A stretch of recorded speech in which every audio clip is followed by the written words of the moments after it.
Welcome back. President Biden's mental capacity is in question this morning following special counsel Robert Hur's report accusing the president of being, quote, an elderly man with a poor memory. The report claims that Biden forgot his own son Beau's death and the timing of when he served as vice president.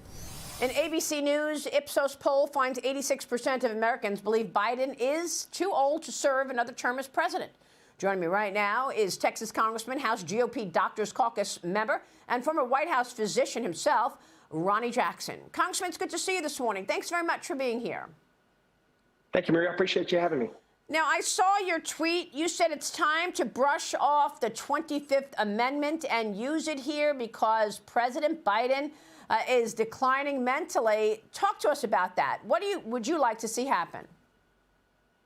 Well, I think that's a real possibility here right now, Maria, because, look, I mean, I've talked on your show before. I've been saying for well over 3 years before he was president, when he was candidate Joe Biden, that this man has got issues. He's not cognitively fit to be our president. You know, and I've been around him for 8 years in the White House, in and around the Oval Office. And so I've seen a dramatic change. And if you go back and look at the time when he was vice president and compare it to now, it's amazing at how much he's deteriorated. So I think that, you know, we all see this now. The American people have started to see it more and more over the last 3 years. Now the Hur report came out and documents some of the same stuff that I've been saying that the American people are seeing now.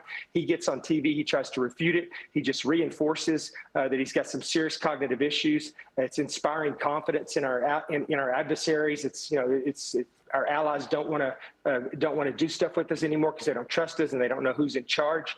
And so I think that this is the perfect scenario in which case the vice president and a majority of the president's cabinet would get together and notify the Speaker pro tem and the Speaker of the Senate pro tem and the Speaker of the House that the president is not fit to continue with his duties as president of the United States. In which case, unfortunately, I wouldn't be excited about it, but the vice president would immediately become president. And the 25th Amendment, if you look at Section 4, it's written for a situation exactly like what we're seeing right now.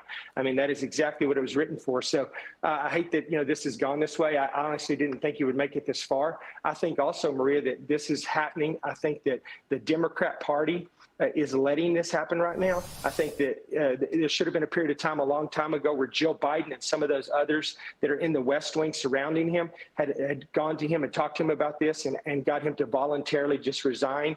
But that hasn't happened. And so now I think we're in this position where everybody, including Democrats and people on the left, are looking at him and they're saying this man cannot continue to serve as our president. Yeah, and I think what we really need to zero in on is the national security threat here, right? I mean, you're talking about the 25th Amendment being used because you see this as a national security threat. 100%. I mean, it's a growing national security threat as well. I mean, look at what we got going on overseas right now. You know, we've got the Russia-Ukraine thing happening. We've got all this violence in the Middle East and Iran trying to inspire all kinds of violence against our country. And we have what's going on with Israel. We've got the potential powder keg in the Indo-Pacific. And we have a president now who's not an effective commander-in-chief. And it's complicated by the fact that we have people around him in his cabinet like Secretary Lloyd, who's been MIA for a long period of time, who's back in the hospital now. This is a dangerous situation right now when we don't have leadership at the Department of Defense and leadership from our commander-in-chief, and we have adversaries that see this as a window of opportunity, as a moment of weakness that they want to take advantage of, and they're going to take advantage of it. Yeah, well, let me get your take on what you're hearing from the White House, having said all of that, because the White House lawyers wrote in a letter to her saying that then Vice President Joe Biden's legal counsel and close friend of Hunter Biden, John McGrail, reportedly was, quote, the center of various discussions on President Biden's handling of classified documents. Congressman, I don't know why we are continuing to go back to Hunter Biden and his business associates. But here, once again, this comes up with regard to the classified documents. And that is why James Comer is demanding access to these documents after Robert Hur, the special counsel, told us some of the documents that Biden was holding on to were about Ukraine. Yeah, absolutely. I mean, this goes back to the fact that, the basic question of how did the Biden family come across all of this money, especially Hunter Biden, who's not qualified for anything. And this, if you read into this guy was given a job as White House counsel back in 2014, and then, did who knows what and gathered who knows what kinds of documents together, passed those to potentially to Hunter Biden to participate in, his ability to raise money and provide influence that led to raising money for the family. But in 2016, he was given the job of dispositioning a lot of these classified documents during the transition. And a bunch of them, ended up at Joe Biden's home where Hunter Biden used to live and party and whatever else. And so how did these documents end up? This goes back to the fact, did these documents end up in Joe Biden's garage, because that's where Hunter Biden was located, and because this guy who was responsible for dispositioning them provided documents, certain documents to Hunter Biden that he may have potentially then used to garner influence with his business partners in China and Russia and wherever else. This is a serious, serious problem. And if this were anybody other than the Biden family, this would be a much bigger deal than it is right now.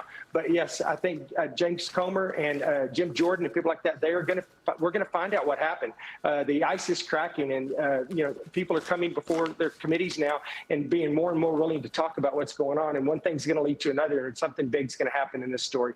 Yeah, in fact, Tony Bobulinski is Hunter Biden's former business partner, Yes. and he's going to testify tomorrow in front of the House Oversight and Judiciary Committees as part of the impeachment inquiry into President Biden. I asked House Oversight Committee Chairman James Comer about what he's expecting to hear on Sunday Morning Futures yesterday. Watch this. We need to know exactly what the Chinese were paying the Biden family members for. And I think we've seen now, with all the evidence that's played out, they weren't paying Hunter Biden for his brilliant mind. They sure as heck weren't paying Jim Biden for his brilliant mind. We want to know what the Chinese expected of the Bidens and what exactly the Bidens delivered. Do you believe that Tony Bobulinski has more recordings of discussions that he had that he's been holding on to for a rainy day? I don't know. That's something we'll find out. He's been treated very poorly by the Bidens. They've attacked him. You can interview Tony Bobulinski and you get a picture of what those of us on the Oversight Committee have been through. We have been obstructed. We have been harassed. We have been intimidated. Congressman, they also told me that some of their potential witnesses have been attacked and intimidated, trying to get them to not go under oath. Oh yeah, but I think Tony Bobulinski and others like him, they're done with that now. I think they're going to say what needs to be said. They're going to, reveal what actually happened. He's going to be key because he was there while Vice President was Vice President all the way through the time that he was former Vice President. And now we're wondering if not only were they paying for the Hunter Biden last name, but were they paying for access to classified documents? This is crazy how this is all coming together. But something big is coming from this, Maria, and I think Bobulinski might be the first ball to drop. Yeah, somebody suggested to me that Bobulinski has extra recordings. We'll see if they ask him about that tomorrow. I can't wait. I hope he does. Congressman, it's good to see you. Thanks very much. Dr. Ronny Jackson, thank you for weighing in on all of that. We will see you soon.